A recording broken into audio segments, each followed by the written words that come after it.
నమస్కారం, welcome to ఆస్ట్రోటమ్. ఈరోజు మనతో పాటు ఉన్నారు ఈదర శివశంకర శాస్త్రి గారు, ప్రముఖ శ్రీ విద్య ఉపాసకులు. మరి ఆయనతో మాట్లాడి జ్యోతిషానికి సంబంధించిన విషయాల గురించి అయితే అడిగి తెలుసుకుందాం. నమస్కారం గురువుగారు.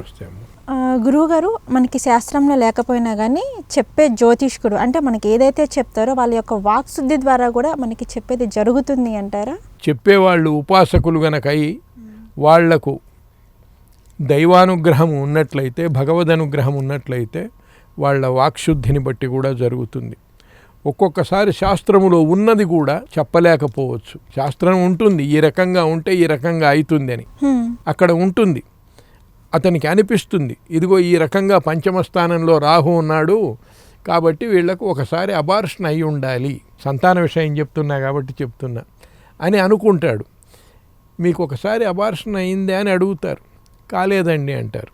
శాస్త్రం ప్రకారం కావాలి కానీ కాదు. అంటే ఏంటి? శాస్త్రంలో ఉన్నదే చెప్పాం మనం, కానీ ఎందుకు కాలేదు. మనం చెప్పింది నిజం కాలే, జరిగిందే అది, భవిష్యత్తు కూడా కాదు.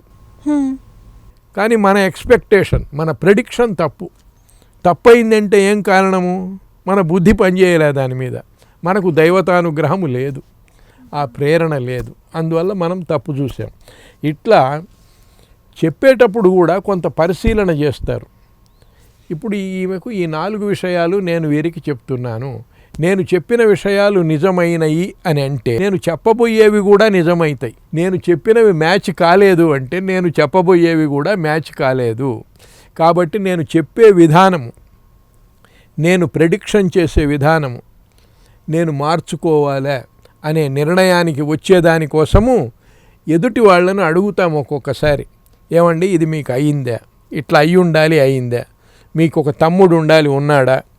మీ తర్వాత ఎవరు ఉండి ఉండరు, ఉన్నారా? అని ఇట్లాంటివి కొన్ని మాటలు అడిగి అవి గనక సరే అయితే మనం చెప్పబోయేది, మన ఎక్స్పెక్టేషన్ సరిగా ఉంటున్నది అనే నిర్ణయానికి వచ్చి చెప్తారు. కాబట్టి శాస్త్రంలో ఉన్నట్లుగా చెప్తే, ఇప్పుడు ఎవరన్నా ప్రశ్నకు వచ్చారు, మేషలగ్నం వచ్చింది, మేషలగ్నం వస్తే మేషే బ్రాహ్మణశ్చోరః, మేషలగ్నము గనకైతే బ్రాహ్మణుడు చోరుడు అని చెప్పమని ఉన్నది. వాళ్ళ ఇండ్ల తట్టే బ్రాహ్మలు ఎవరు బోరు. మనం ఎట్లా చెప్తాము? మీ ఇంట్లో బ్రాహ్మడు దొంగతనం చేశాడని చెప్తామా?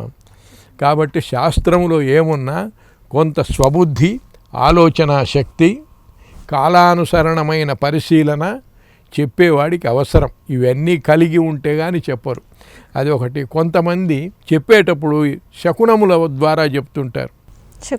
శకునములు అంటే జ్యోతిష్కుడే ఆయన. ఒకడు ఆయుర్దాయాన్ని, ఒకరికి జబ్బు చేసింది, ఆయుర్దాయాన్ని గురించి చూడమని వచ్చాడు. ఆ బయట కొళాయి దగ్గర నీళ్లు పట్టుకుంటున్న వాళ్ళల్లో ఆడవాళ్ళు మాట్లాడుకుంటున్నారు. ఒక ఆమె ఏమన్నదంటే, అమ్మ కొత్త కుండ మొన్న కొనుక్కొచ్చాను, నిన్ననే పగిలిపోయింది ఆ కుండ, మళ్ళీ ఈరోజు వేరే కడవ తెచ్చానని చెప్తున్నది. అది ఈయన చెవున పడ్డది. అరే అపశకునమైంది, కొత్త కుండ ఒక్కరోజు కూడా ఉండలేదు, పగిలిపోయిందని చెప్తున్నదని వీడు బ్రతకడని చెప్పేశాడు. అని చెప్పలే, నువ్వు 15 రోజుల తర్వాతనో నెల తర్వాతనో మళ్ళారా, అప్పుడు వివరంగా చూసి చెప్తానన్నాడు. సరే వాడు వెళ్ళిపోయినాడు. ఆ పోయిన తర్వాత వారానికో 10 రోజులకో వాడు చనిపోయినాడు. ఒక్కోసారి ఇటువంటి శకునములను కూడా పరిశీలన చేసి జ్యోతిష్కులు చెప్తుంటారు. ఓకే, అంటే అందులో చూడకుండానే జరిగిన దాన్ని బట్టేసి మనం జరిగిన దాన్ని బట్టి, పక్క వాళ్ళు మాట్లాడుకునే దాన్ని బట్టి, ఇతర శకునములను బట్టి కూడా జ్యోతిషం ఒక్కొక్కసారి అట్లా చెప్పటము, అవి నిజం కావటం కూడా ఉంటుంది. ఒక్కొక్కసారి అబద్ధం కూడా అవుతుంటాయి. ఒకసారి నేను ఎవరిదో జాతకం చూస్తున్నాను, జాతకం చూస్తుంటే వాళ్ళు 2 సార్లు 3 సార్లు ఆపరేషన్ అయింది. ఆయన పెద్ద ఆయనకు మళ్ళా ఆపరేషన్ చెయ్యాలా వద్దా, చేస్తే బ్రతుకుతాడా లేదేమన్నా రివర్స్ అయిపోతాడా, ఇది ప్రశ్న. నేను ఆలోచన చేస్తూనే ఉంటే నా పక్క ఆయన అన్నాడు, ఇంకా ఆయన అంత వివరంగా చెప్పరు లేండి వాళ్ళు, ఆయన బ్రతకడు, ఇంకా అది ఆయన చెప్పలేకుండా ఉన్నాడు అన్నాడు నా పక్కన ఉన్నవాడు. నేను దాన్ని శకునంగా భావించి, సరేనండి ఇంకా చూడండి, వద్దులేండి ఆపరేషన్, ఇట్లనే జరగనివ్వండి జరిగినంత కాలం అని నేను చెప్పాను. ఆయనకు మళ్ళీ ఆపరేషన్ అయింది, బాగున్నాడు, ఇప్పుడు కూడా బాగున్నాడు, 5 ఏళ్ల కిందటి సంగతి. కాబట్టి ఒక్కొక్కసారి ఇవి నిజమవుతాయని కూడా అనుకోకూడదు. ఒక్కోసారి మనం చెప్పేవి కూడా, మన ప్రెడిక్షన్స్ కూడా ఫెయిల్యూర్ అవుతుంటాయి, శకునాలు కూడా. మన అదృష్టం బాగుండి, ఇందాక అనుకున్నామే ఆ దైవయత్నం, అది బాగుంటే సక్సెస్ అవుతుంది, అది లేనప్పుడు ఫెయిల్యూర్ అవుతుంది.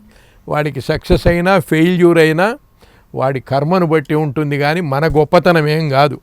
వాడికి జరిగింది అంటే, నేను చెప్పిన మాట విషయం జరిగింది అనుకోండి, అది నా గొప్పతనం కాదు, భగవంతుడి అనుగ్రహం వల్ల అది జరిగింది. ఫెయిల్యూర్ అయింది, శాస్త్రము ఫెయిల్యూర్ కావటమో నేను ఫెయిల్యూర్ కావటమో కాదు, ఆ సమయానికి భగవద్ అనుగ్రహము పనిచేయలేదు, అందువల్ల అది జరగలేదు. అంతేగాని మన గొప్పతనాలు, జ్యోతిష్కుడి గొప్పతనం ఏమీ ఉండదు. నేను చెప్పినట్టే జరుగుతుంది అని చెప్పేదానికి వీలే లేదు. 100% మనది ఊహ మాత్రమే, ప్రెడిక్షన్ మాత్రమే. అక్షరాల ఇది జరిగి తీరుతుంది అనేవాళ్ళు చాలా అరుదు. అట్లా చెప్పటం కూడా చాలా కష్టం. గురువుగారు, అంటే జ్యోతిష్కులు అంటే నెగిటివ్ మాట్లాడవచ్చు అంటారా? నెగటివ్ మాట్లాడడం అంటే ఎదుటి మనిషి ఆత్మస్థైర్యాన్ని దెబ్బతీసేట్లుగా మాట్లాడకూడదు. అంటే ఎలా అంటారు? ఇప్పుడు ఒకరు నాకు పెళ్ళి ఎప్పుడైతుంది అని వచ్చాడు అనుకోండి, నీకు మంచి సంబంధం వస్తుందా, పెళ్ళి అవుతుంది, నువ్వు తొందరగా పోయి సంబంధం కుదుర్చుకో, మంచి రోజులు జరుగుతున్నాయి నీకని చెప్పవచ్చు. అంతేగాని ఇక్కడ గ్రహాన్ని బట్టి నీకు అష్టమంలో శని ఉన్నాడు, ఈ జన్మలో నీకు పెళ్లి కాదు అని చెప్పకూడదు. ఓకే, అంటే అవతల వాళ్ళ మనోభావాలను దెబ్బతీయకుండా ఎంకరేజ్ చేసేట్లుగా ఉండాలి మనం చెప్పేది. ఒకడు నేను పరీక్షలో పాస్ అవుతానా ఫెయిల్ అవుతానా అని అడిగాడు అనుకోండి, ఉదాహరణకు, నువ్వు ఫెయిల్ అవుతావు, నువ్వు సరిగా చదవటం లేదనకూడదు. నువ్వు గట్టిగా ప్రయత్నం చెయ్యి, నీకు పాస్ అయ్యే యోగం ఉన్నది, నువ్వు పాస్ అవుతావు, నీ ప్రయత్న లోపం ఉండకూడదు అని చెప్పాలి. అంతే, పాజిటివ్గా చెప్పటం. అది నెగటివ్గా చెప్పటం వేరే. అందులో మనకి నెగిటివ్ ఉన్నా కానీ సో దాన్ని మనం పాజిటివ్గా తీసుకొని చెప్పాలి అనేసి చెప్పటంలో కూడా. ఒక గురువు గారికి 2 శిష్యులు ఉన్నారు. మొదటివాడు ఒకడు, రెండోవాడు, ఇద్దరు. ఈ ఇద్దరిలో మొదటివాడు ఏం చేశాడంటే, ఇద్దరు ఒకటే గురువు గారి దగ్గర చదువుకున్నారు శాస్త్రం. ఈ మొదటివాడు ఒక రాజు ఆస్థానంలో జ్యోతిష్కుడిగా పదవి సంపాదించుకొని అక్కడ బ్రతుకుతున్నాడు. రెండో వాడికి ఏమీ ఆశ్రయం లేక దేశాలు తిరిగి జ్యోతిష్యం చెప్పుకొని బతుకుతున్నాడు రెండోవాడు. ఈ రెండోవాడు ఈ మొదట జ్యోతిష్కుడున్నాడే ఆస్థానం, ఆ రాజు ఆస్థానానికి వెళ్ళాడు. ఈయన వెళ్ళిన రోజు వాడి స్నేహితుడు అక్కడ లేడు. అక్కడ ఆయన ఉన్నట్టు కూడా వీడికి తెలియదు. ఆ రాజు ఏం చేశాడంటే, ఈ వచ్చిన జ్యోతిష్కుడికి తన జాతకం ఇచ్చి చూడమన్నాడు. రాజు జాతకం చూశాడు. అబ్బా రాజా, ఏమని చెప్పమంటావు, ఎంత దురదృష్టవంతమైన జాతకము.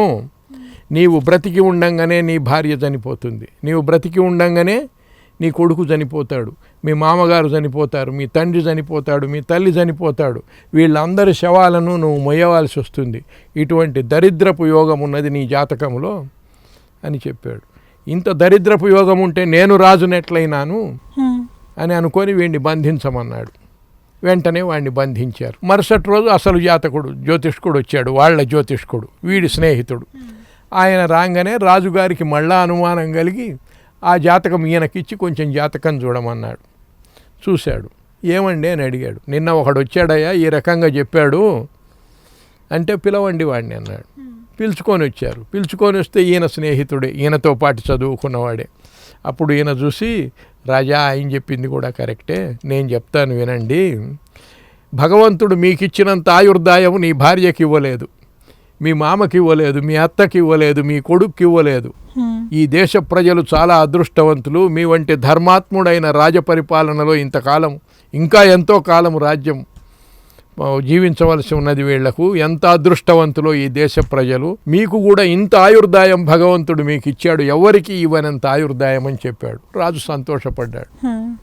ఇది కదయ్యా మరి చెప్పవలసింది, ఆయన ఏం చెప్పాడు అన్నాడు. రాజా, వాడు చెప్పింది కూడా ఇదేనండి, నేను చెప్పింది ఇదే, చెప్పటంలో మార్పు అంతేను అని చెప్పాడు. అట్లా జ్యోతిష్కుడు చెప్పటంలో ఆ నేర్పు ఉండి ఎదుటి మనిషిని హర్ట్ కాకుండా, వాడి మనోధైర్యాన్ని కించపరచకుండా, ఇంకా వాడికి మానసిక బలాన్ని కలిగించేట్టుగా చెప్పగలగాలి.